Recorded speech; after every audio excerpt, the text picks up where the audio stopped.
Well, welcome, everyone. It's my pleasure. I'm Dr. Patty Gans from the Johnson Comprehensive Cancer Center to introduce Dr. Stephen Chanock, who I've actually known for about 8 years.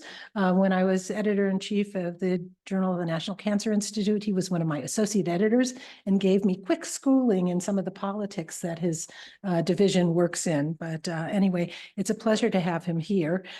He's a leading expert in the discovery and characterization of cancer susceptibility regions in the human genome.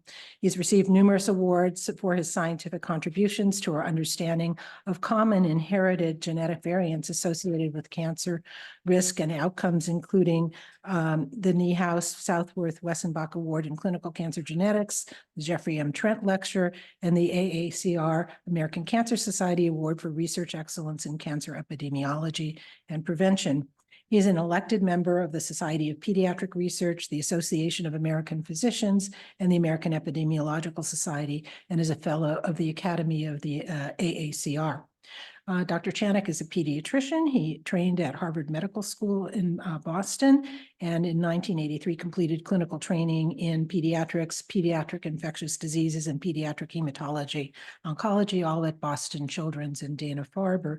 And he's been at the NCI for a long time, has worked his way up initially in the pediatric oncology clinical branch at the clinical center, but has now been in the division of cancer epidemiology and genetics for a long time, but is now in fact the director of that division within the NCI, and really has a very large, exciting portfolio of research going on in the division. I actually had an opportunity, coincidentally, to do a site visit of one of their branches last week, so I got a preview of some of the science we're going to hear about in his talk today about the investigations associated with the Chernobyl nuclear accident. So welcome.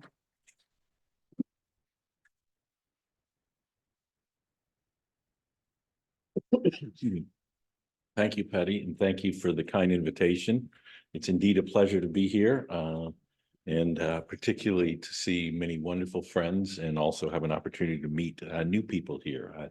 I'm going to talk about, I think, a very topical and very interesting project that's taken some 10 or 12 years to really to bring to fruition, that really is truly built on the shoulders of giants. And so the NCI has had a long-standing interest in the radiation epidemiology world, and particularly following the Chernobyl accident. People like Gil Beebe and Elaine Ron and Jeffrey Howe, who was at Columbia, pioneered the start of studies to ask the question, what would happen with environmental radiation that was quite extensive after the Chernobyl accident, and how and in what way might that manifest with long-term consequences, as well as the horrific short-term that Robert Peter Gale here at UCLA had been instrumental in going over and trying to transplant and understand the leukemias and aplastic anemias and acute radiation sickness. So this is an extraordinary partnership that continues to this day. We have three marvelous colleagues in the Ukraine who we talk to every other week. We continue to fund, they send samples, they continue to investigate the long-term consequences of radiation in the population, despite the horrific war that rages in the east of the Ukraine. And there are a whole group of people at the NCI who have, over time, been instrumental in keeping these studies going and bringing different expertises. And today I'm going to particularly talk about some things that Lindsay Morton, the current branch chief, has really been instrumental in being, really realizing the study of the thyroid cancer following this. We all know about the Chernobyl nuclear power plant accident on April 26th. Some 1:35 in the morning, there was an error due to a series of events that then displayed radiation throughout that area for at least 9 to 10 days. And then for an extended period of time, the clouds moved across and around. We're particularly going to look at the study in the Ukraine. We do have studies that we continue with the Belarus that we talk to monthly. Those are dry studies. We are unable to get samples out of those countries.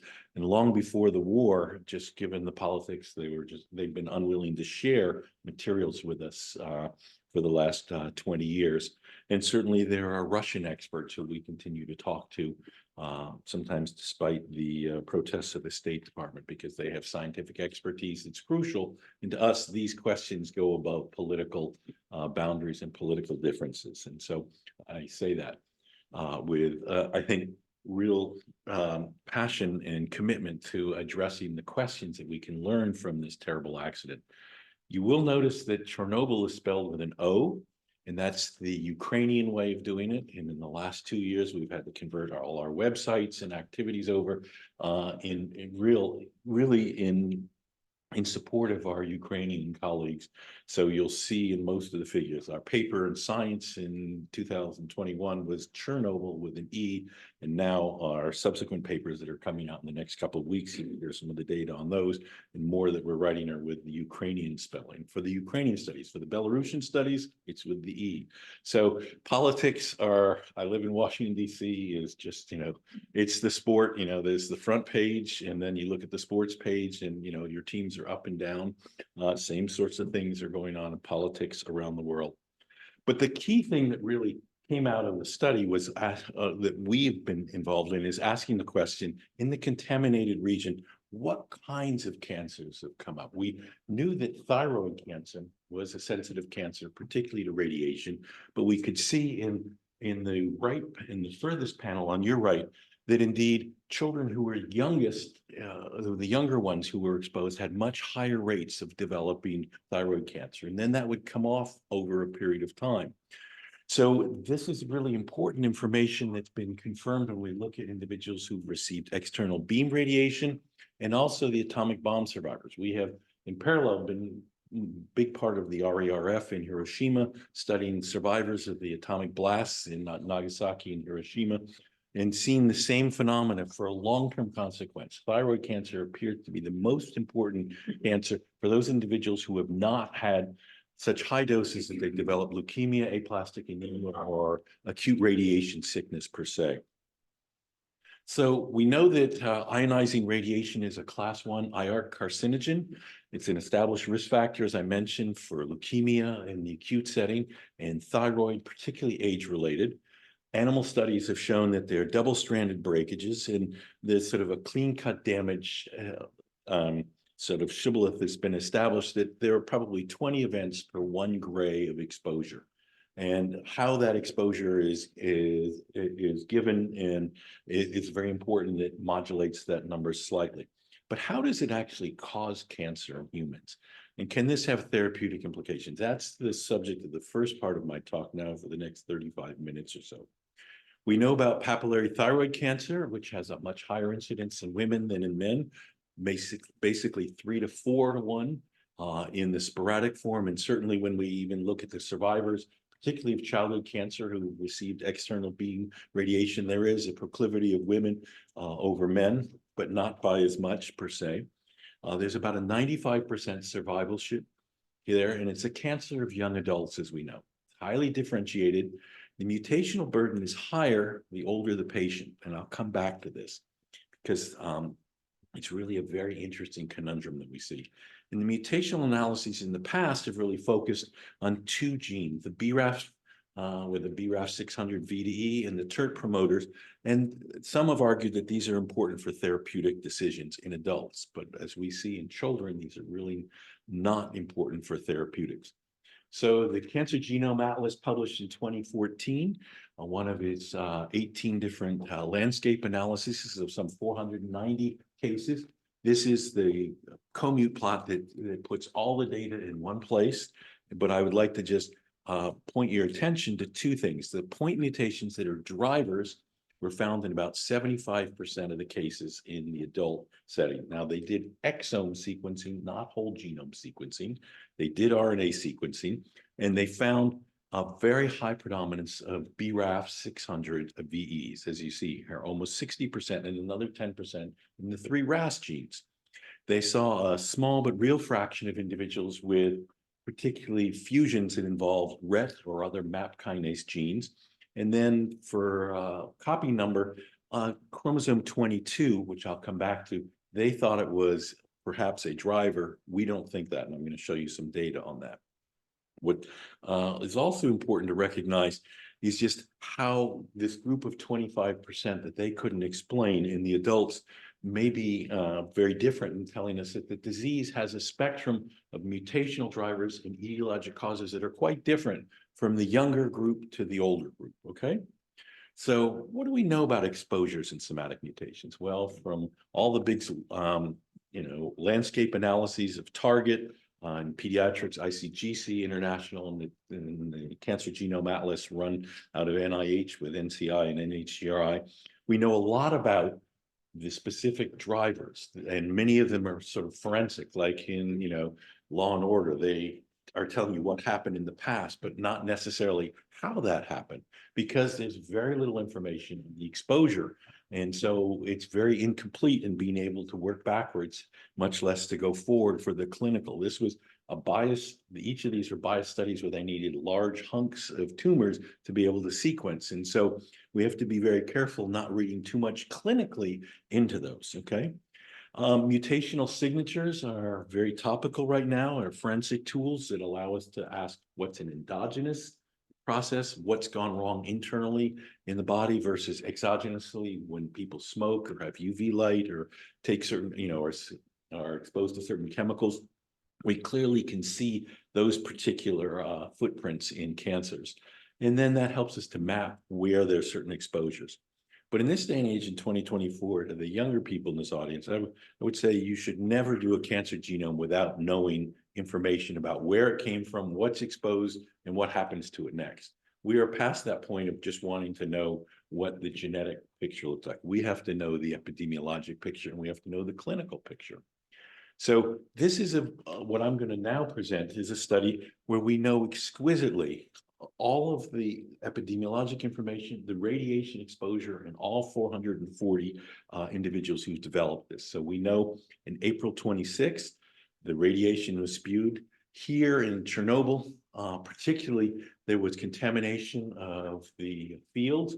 Remember, this is 1986, where there were only 10 food groups or foods that were part of basically a culture that was falling apart in 1986. And milk was the primary source of nutrition for young kids. So they depended upon the grass-fed cows, where indeed the I-131, the radioactive isotope that we worry about for thyroid cancer, was actually concentrated not only in the grass, but then in the cows and in the milk. We know they cause double-strand DNA breaks, leading to thyroid cancer. We've done the genomic landscape analysis, and we can see specifically the amount of radiation tells us, the risk for what types of mutations and what kinds of background events are going on. So this is what I'm going to explain to you, so conceptually know what the next 25 minutes or so are about. So to do this, we comprehensively wanted to characterize the molecular profile, looking like TCGA, but I started this back in 2014. Been to Kiev several times, been to Minsk to try and be sure we could do this. We worked with the Chernobyl tissue bank that had been set up by Jerry Thomas, who's now retired in the UK, marvelous pathologist, with Mykola Tronko and Tatiana Bogdanova, who are at the IEM in Kiev. And the extraordinary thing about this is they run an organization that has done the surgery on every single one of the patients I'm going to talk about. They see all the screened patients in the Ukraine who are considered to be at risk because of Chernobyl. So there's a real rigidity and rigor of how it's done. Only 6 or 7 surgeons use the same techniques and the same ways of preserving fresh frozen and or FFPE material. So it's really quite a platinum study when it comes to sort of minimizing the effect of different kinds of laboratory and procedural activities. So we looked at 440 individuals who we had fresh frozen pathologically confirmed material.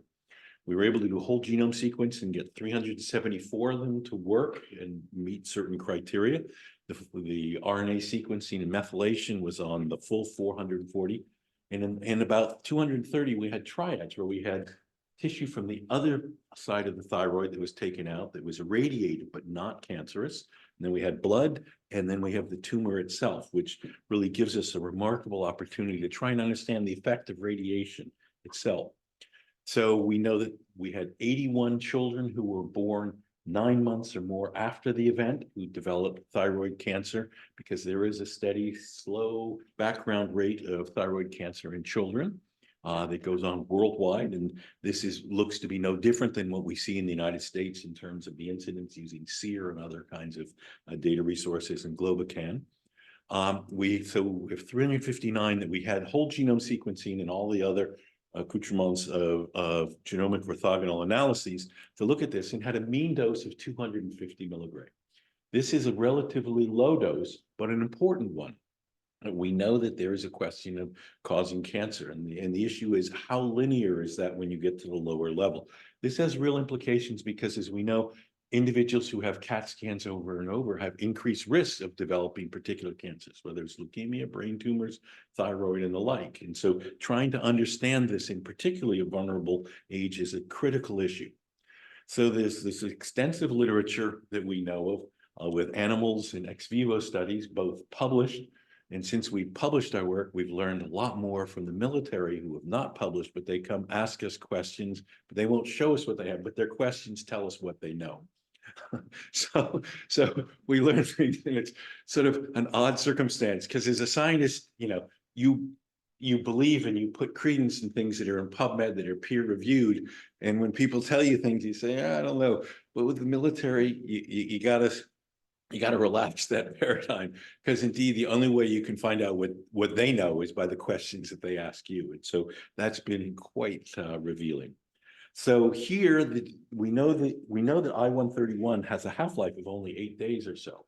So we know within a certain number of months, you basically have gone to close to zero.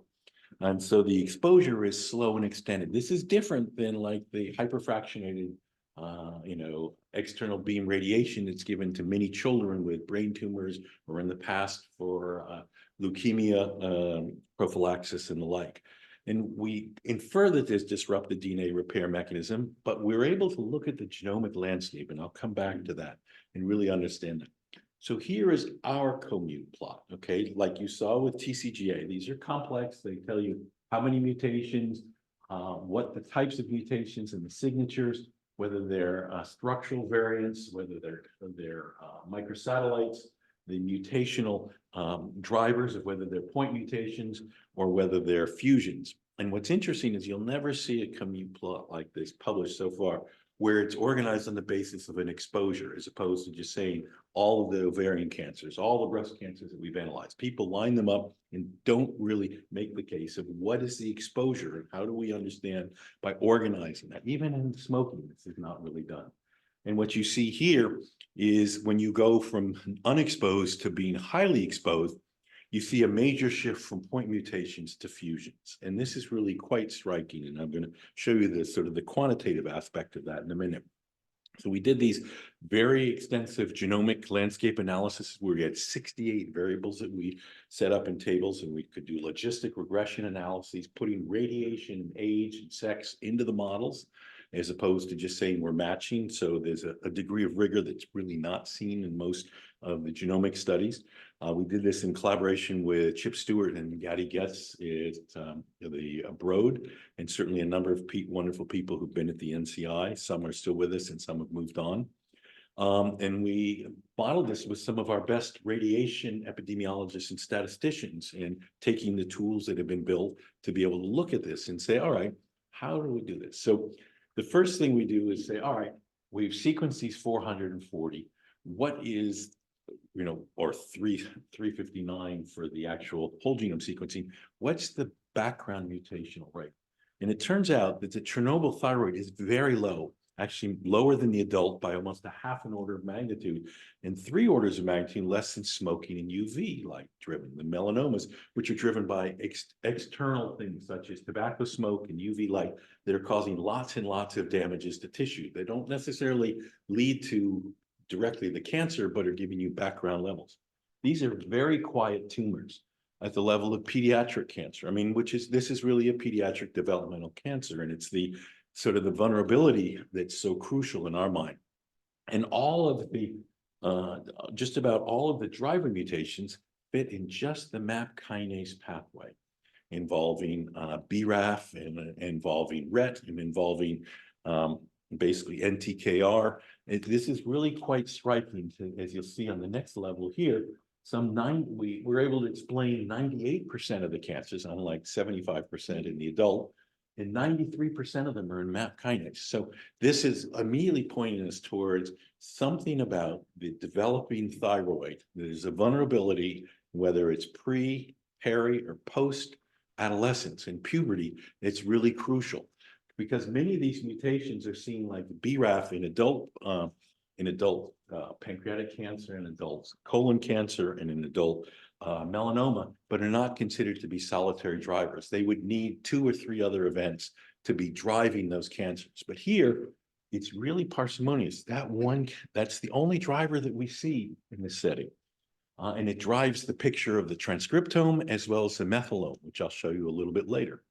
And for instance, here, we did not see the TERT promoter mutation except in 1 child, very few P53s. So it was really quite striking to see this balance being shifted to a particular pathway, which again tells us how important this is, probably in the development of the thyroid, which may be a sanctuary, so to speak, unlike some of these other tissues that are continually bombarded by radiation, things that we eat or we smoke or we drink or we expose ourselves to in the environment per se.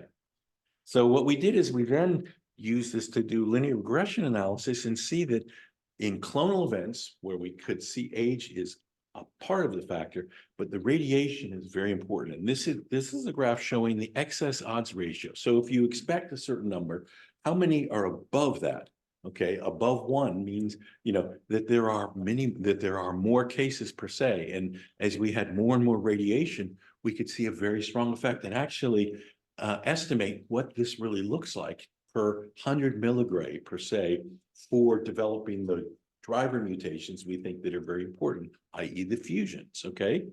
The importance of this is really, in our minds, really critical because it then gives us potentially a biomarker. Now, early on after the Chernobyl accident, there were a number of small anecdotal studies where people got 15 cases or 10 cases and said they had a RET mutation, particularly in a fusion, and that was radiation driven. They're probably correct, but the question is, they were cases that were seen within 3 to 5 years. Our study is everyone under 18 who was followed for up to 20 years later who were developing it. So again, the question of the timing and the latency becomes very important, and I'll circle back to that a little bit later. So when we look at this, we then said, all right, what are the signatures? Because we know we can take tumors, and we know that different kinds of events take place that are either exogenously driven with smoking, UV light, exposure to ursodeoxycholic acid, or exposure to certain kinds of chemicals and the like, or that are intrinsically driven by exposure to viruses like the APOBEC pathways and the like, or that are intrinsically important, like the clock signatures. So if you have tissue, every division, remember, there are errors, and the accumulation of those, whether it's in the lung or in the heart, differs by tissue. But here, when we looked at this, we saw no specific mutation signatures that were correlated with the radiation. The only thing we saw really was the clock. These are the ones that you see in every single tumor.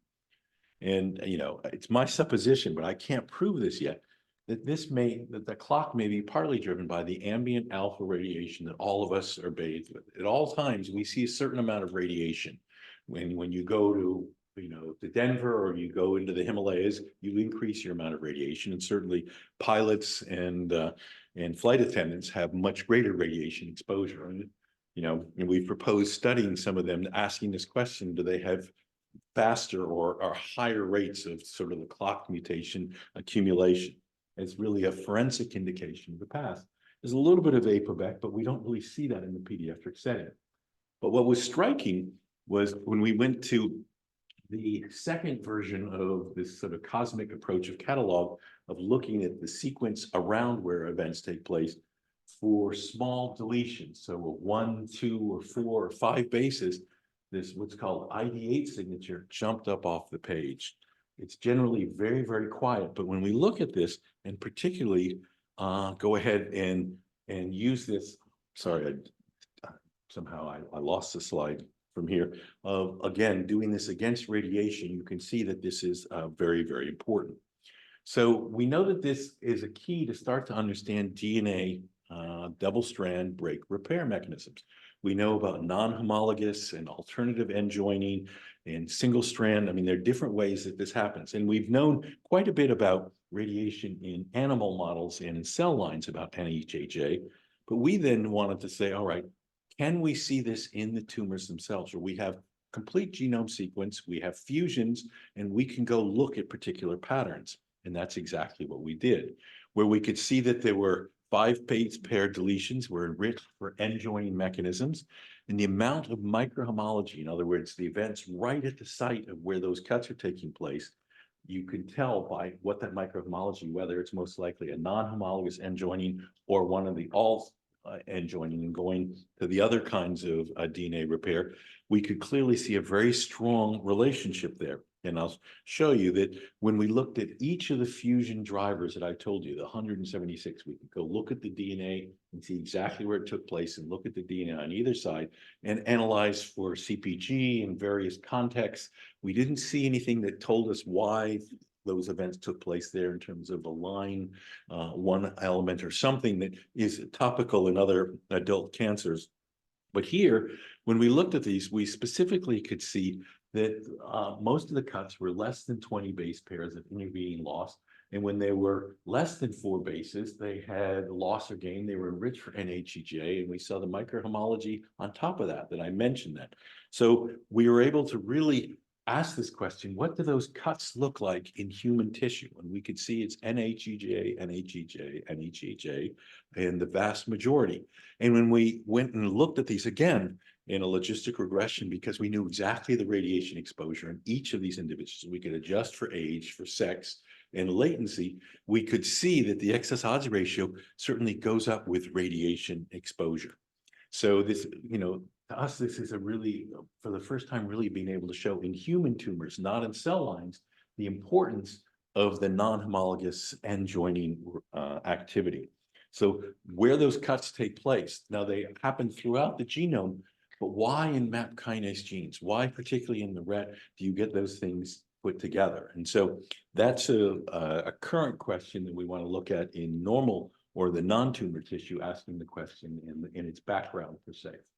So our primary analysis showed the difference between fusion and mutation drivers, small deletion counts. The deletion to SNV ratio is clearly a way to particularly understand that.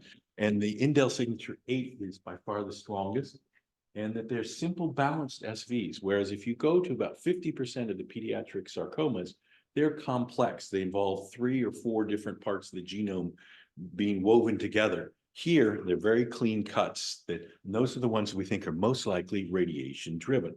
Because not every cancer that we have is probably radiation driven. We know there's a background and there was a screening process going by which we were able to accumulate these.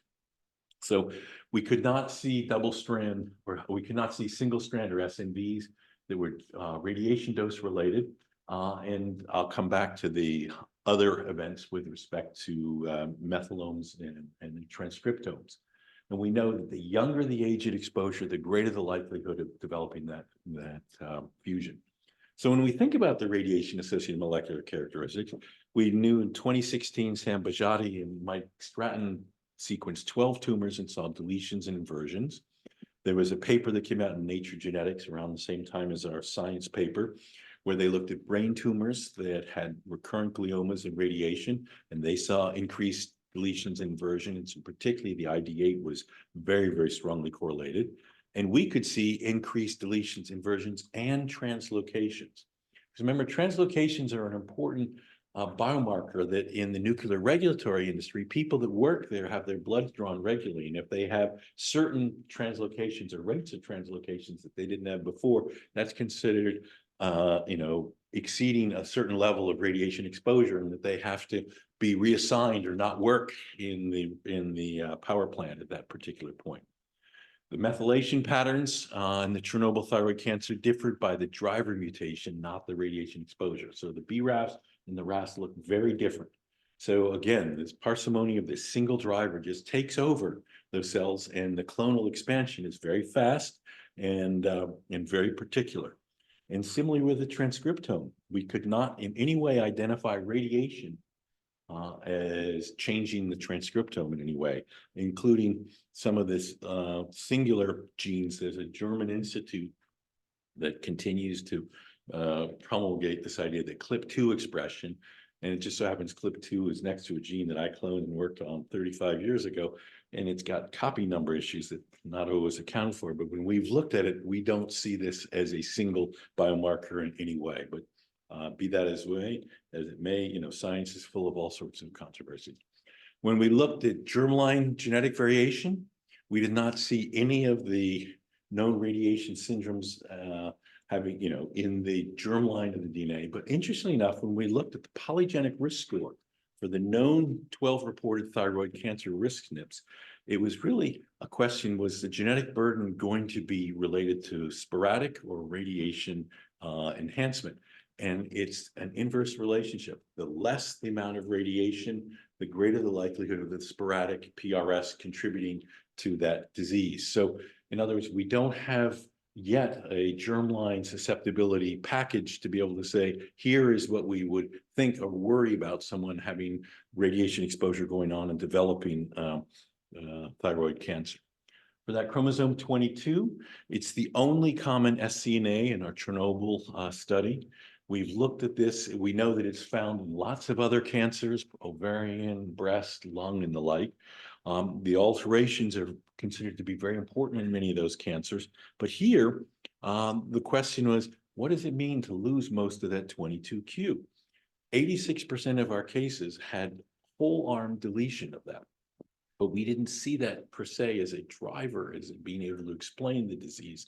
And when we went to 3 other studies and we put together 1,000 where we have 22q and the point mutations, we can't see a relationship that suggests that 22q by itself. It may be in a better, so to speak. It may be important and accelerating, but we can't tie it to size, progression, stage, metastases, or death in any way in these more than 1,000 individuals, putting that together. But we do know that it does go with RAS. So when you have a RAS mutation, almost 50% of them have a 22q along with that. And so it's an interesting question now, which of those is first and second, but we think the RAS is the more likely and important driver of that. So in this cohort that's been followed for many, many years by the Chernobyl investigators, we know where and what they've done over the time of not only the latency to being diagnosed, but afterwards, what their outcomes are. And so we were able to look at regional lymph node metastases. They had a standard protocol where they would remove the thyroid and they would dissect and look at cervical adenopathy in every single one of their cases. So we've been able to get that material and do a landscape analysis. I'll briefly show you that, but we don't see that radiation increases the risk for developing that metastases. That had been promulgated very early on with the RET fusions in the late 1990s, but we don't see that in a much larger cohort. And the investigation of the tumor characteristics, possibly effect of a larger data set, needs to really confirm that. But the other thing I forgot to mention in the beginning is all of these tumors have been seen by 6 independent, internationally recognized pathologists. So there is not a misclassification issue. They all agree that these are papillary thyroid. There are some subtypes that they get excited about, stalk trees and things like that. You know, those pathologists tend to try and get creative in how they name these things. And we're in the process with our Ukrainian colleagues of seeing if the genetics in any way line up and help with those classifications. And AI is where we think that will really come out in the wash as we move forward in that. But when we looked at the lymph node metastases, we could see that the driver gene was very important. So if you had a BRAF, you know, it was like 38% of them would have metastases. But if there are fusions of the RET, that would be 71%. And the challenge here is that because of the radiation or because of the younger age per se? That's a confounder that we don't have sufficient statistical power to pull that apart at this time, but it's a place that we're certainly trying to go. So we know that the radiation does increase the risk for a fusion, but we also know that age does. Amy Franco in Philadelphia has published on 135 pediatric thyroid cancers, and the younger they are, the greater the likelihood of having those fusion drivers. Our landscape analyses were pretty much identical. The one interesting thing that we were able to do is use this to see that metastases arise in different ways in thyroid cancer. So we could use these to look at the question of, was there a monoclonal cancer that then was metastatically monoclonal, or could it be polyclonal? And we could do this by using the tumor evolution and the clonal evolution that we could see using the background mutations, even as quiet as they were, or is it indeed that there's a primary that is polyclonal as well as monoclonal? And it would then have a monoclonal seeding. And we have a couple of instances where when we went to do the metastases, it did not in any way match the primary that we'd seen, but we knew that there was a second primary, and we've gone and sequenced those, and those indeed matched the metastases that we saw. So this synchronous nature, not dissimilar from what sometimes you see on occasion in the asynchronous breast cancers with BRCA1 and 2, that there are several different clones in different places that are on slightly different timescales, but unfortunately heading in the same direction. But we did see in the transcriptome profile a series of genes that jumped off the page in the metastases. And this is the Hox genes. These are on chromosome 12. There's a locus of genes that are very, very interesting, particularly for tumorigenesis and for metastasis via TGF-beta.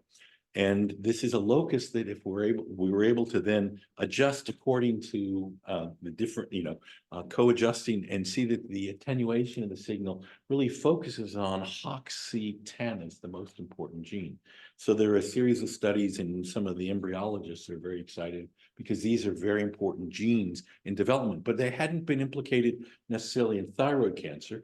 I mean, I have other data to show this is not lymph nodes in any way. When we go to single cell and other kinds of activities, we see that the HOX10 is not in no way does it appear to be a lymphoid specific activity, but this is something that happens in the change of the metastasis of the thyroid cancer. And there are some interesting leads that some of our colleagues who we've shared this with are already going on.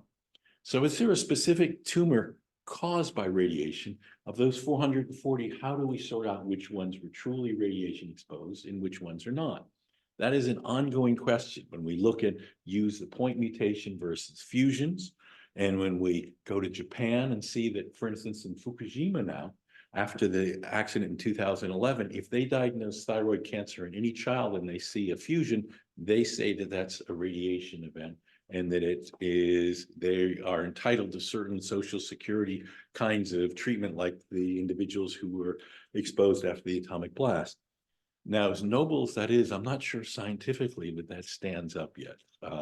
And so our studies, I think, are very important as we move forward in trying to sort out the relationship of these kinds of RET mutations. There was a classification early on of PTC1 and PTC3, and which ones are truly radiation exposed and which ones may actually be the background sporadic mutations. And as we put together this data and we continue, we're doubling the number of individuals that we've sequenced from the Chernobyl tissue bank, so that we have stronger power to look at this with some higher doses as well. So the age of tumor initiation is important, and can we use the clock mutation in the background to say where the tumors are growing off quickly? Is the clock mutation profile look differently than what you would expect in the normal background tissue? And that's the kind of work that we're doing right now to try and see if that information, together with the fusions and perhaps some other analyses, may allow us to be able to do that. But if we do this looking at those that we know have clean fusions, I'm talking about simple balance, where just two pieces of DNA were put together. If we look at those who had less than 20 base pairs, who had non-homologous end joining, we can look at those and see that the clock mutations go up quite quickly. And we can regress on that and see, yes, there is a very clear relationship. When there's 3 or more in the complicated version, or even with the BRAF point mutation, we don't see the clock mutation in any way correlating with the development and the time course of that particular tumor. So we think that this is an important step that we're going to put together with a number of other factors, and over the next 2 years, hopefully be able to have sufficient power to say, what is it about the profile? And this may be important as well for individuals, former pediatric cancer patients who have received external beam radiation and developed thyroid cancer. Not all of them necessarily are due to radiation. How do we sort that out? That has tremendous political implications as well as clinical implications. So I've shown you about insights into thyroid carcinogenesis and thoughts about the radiation-induced tumors. Is there a complex signature? Profiling also suggests that there may be therapeutic steps that would be important. If you saw a RET mutation that was radiation-induced, they may be harder to treat. And do they get something else? You know, there are a number of drugs that have been developed that are active in thyroid cancer. These are very important questions that with our colleagues, not only in the Ukraine, but St. Jude's and other places where there are large collections of thyroid cancer developing post-radiation are very important. But this also informs low-dose radiation research and this very, very steady controversy of really, when you get down to low doses to 100 milligray or less, is the curve become increased, or is it more protective, or is it linear? This is a very passionate argument in the radiobiology. We think that by analyzing enough tumors in this region, we may be able to see things that help to inform and address the public health implications that we see there. So we have a much larger number of FFPE as well as fresh frozens. And we want to continue to look at this question of age. And so we're working with sort of a network here in the United States of younger thyroid cancers as well as in Canada to be able to do that. So this developmental vulnerability we want to look at with normal tissue or the non-tumor tissue in sequencing. We've already sequenced it 30 to 40x, but don't see much. And so now we're looking at new technologies, single cell, to ask this question: are there background small clones that haven't grown up per se, that are part of just what would be the bombardment of radiation, which we know from UV light? If you take skin from individuals who've been lifeguards and don't have melanoma, they have many, many events that differ across a small swath of skin. So this is an important question about clonality. And then certainly we also are just completing a large analysis of 100 and some individuals who developed thyroid cancer after the World Trade Center cohort, who were young at that time. And the question is, what kinds of exposures? Could there have been an intense radiation exposure that was very short-lived, or heat, or any other environmental factors? And so that we think is, again, very important. The exposure is really crucial for this. So this is work that we've been very excited, and we've done particularly Lindsay Morton has been central to this, as Daniel Cariati, and I mentioned our two colleagues in the Ukraine. Now I want to just go for the last 7 or 8 minutes to a very important public health issue that we're able to do in our Chernobyl studies with a different group of investigators, a study that I set up asking the question, is there a transgenerational effect? This is politically very important. So in Fukushima, for instance, the biggest problem that they have with people moving back to Fukushima is that people of childbearing age are worried that they're going to have mutations or something's going to happen to their children. And this is something that, you know, if we have more nuclear accidents or exposures, which we certainly know happen with some frequency in the world in different ways, what do we say to people who are prospective parents? So this is a public health genomics question that we think is very important. So de novo mutations in adult children born to liquidators and evacuees. That's when we set up a study where we had the mother and the father. We knew exactly where they were, how long they were in the Chernobyl region, when they left, and then they started to have families on more than 1 year after they left. So we're past the residual, particularly for I-131. So we have 105 families with 130 children to start with, where we did very high coverage, 80x whole genome sequencing. We now have 290 families. And we're confirming what I'm showing you. And we're also looking at clonal hematopoiesis, asking, is there a transgenerational effect to this? We certainly see it in the individuals with high dose radiation. So we set up this study, and it's looking at de novo mutations. De novo mutations are random mutations every time there is a conception there's a small number of mutations somewhere in the genome, okay? And what's really important, these are transmitted as what we call non-Mendelian inconsistencies or de novo mutations. They're the critical blocks of evolution because this is where change takes place randomly and then is selected from generation to generation. It's the only class of genomic variation to not undergo purifying selection because it happens every time there is conception. And DNMs account for a fraction of neurodevelopment disorders. So if you're in the autism world, this is a very, very hot topic. It's also, it's ascertained by analysis of parents, both parents and the child, and something is seen only in the child, not in the parents. This is a long-standing controversy. Animal data has been really mixed on this.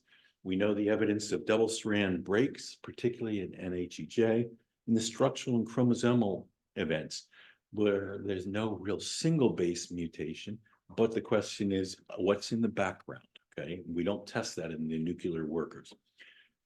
Prior human studies were very small and underpowered. For instance, there were 3 families in Nagasaki with anecdotal things, and as everybody knows, the plural of anecdote is not more data, it's a better study, instead of just invoking anecdotes.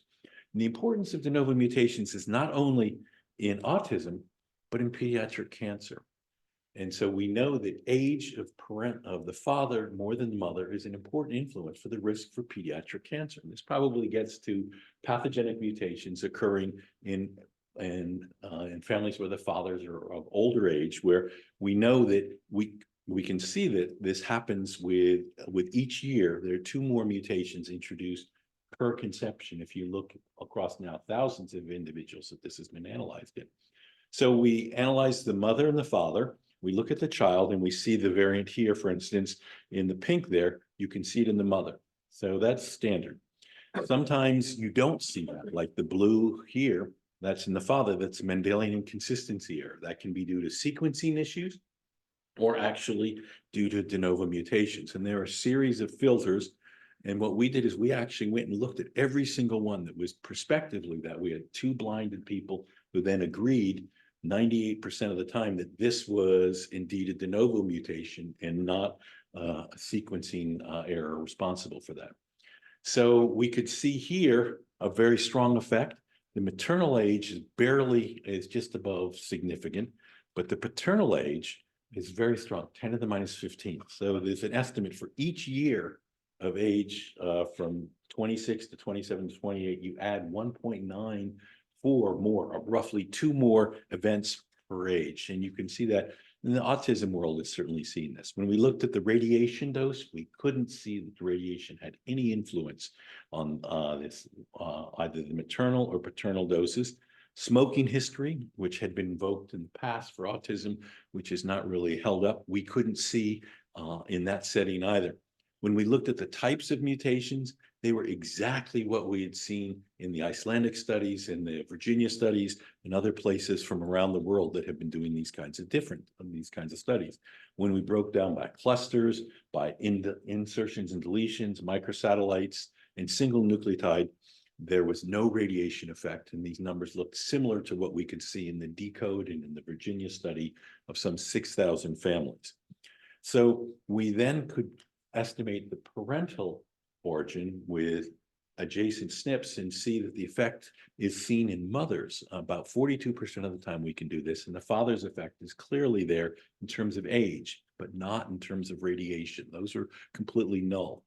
So when we did multiple sensitivity analyses, and the statisticians had a great time doing it 10 different ways, they couldn't find anything. Now, my last comments in this, the evaluation is peripheral blood of adult children months to years after the accident. There's a survivor bias here that we have sampled children who were recruited as adults and the parents didn't have any acute exposure issues. Again, that's on the lower dose, anywhere from 10 to 1.5, to 1500 milligray.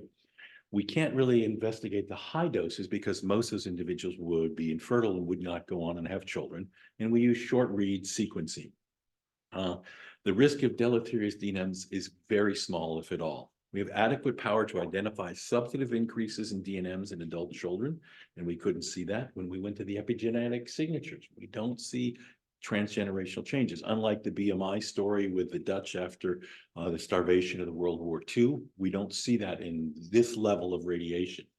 And doses were extended and lower than in animal studies, and it raises this question of an altered balance between the DNMs occurring and perhaps DNA repair in those first couple of generations of conception that may actually correct that. There's been further evidence in the nuclear test veterans in the UK seeing the same results that we have. And we think that this is really of public health importance.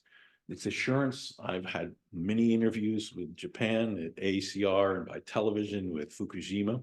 The government uses this study to try and get people to come back. Timing of radiation dose certainly could be important, and that's why we've now extended the Chernobyl study, and we are also looking in Brazil, where they had the famous cesium-137 accident, and the survivors of Hiroshima and Nagasaki. After 10 years, we're finally getting started on a study there of high versus low dose families to ask the same question, knowing pre and post-pubertal exposures, because that's an important factor that we really need to know about. I'm going to stop there and thank you all for your attention, and happy to take any questions.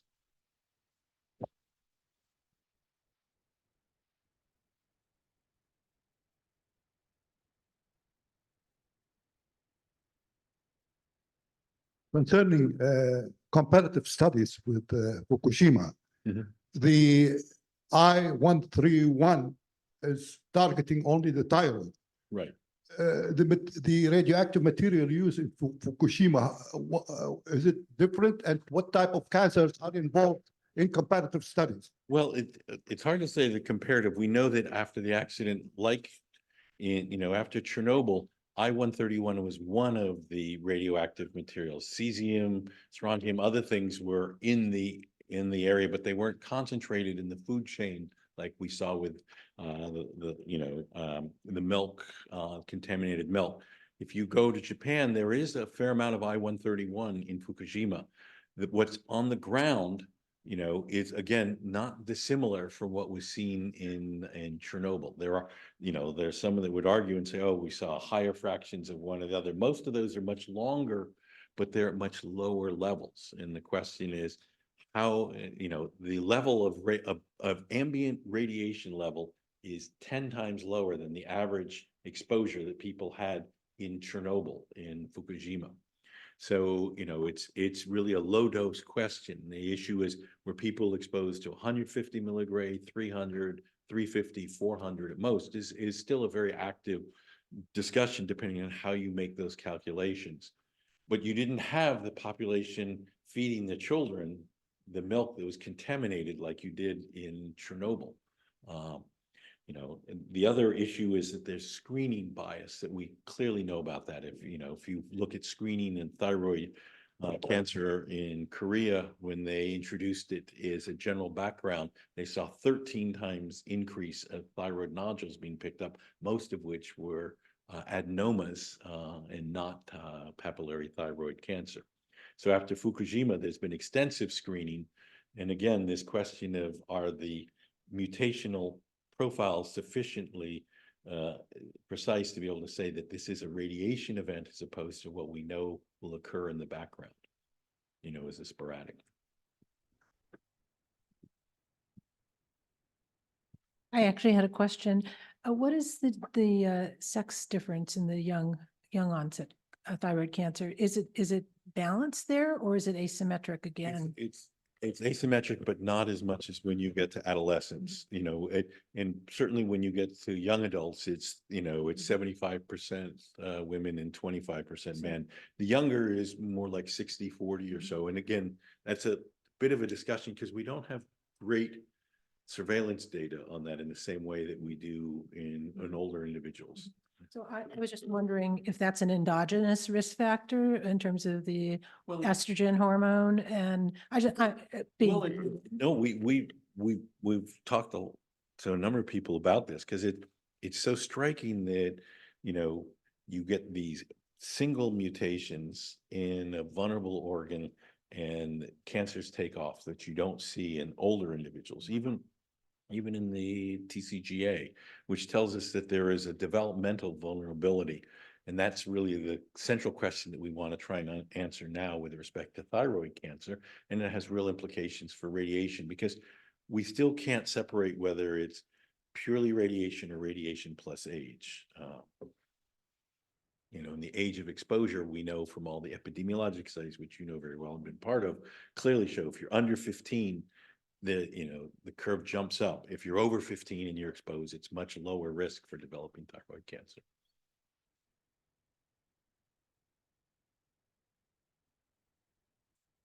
Thank you so much. And not only is this team science, but it's international team science. That it is, yes. And persistence over a very long period of time.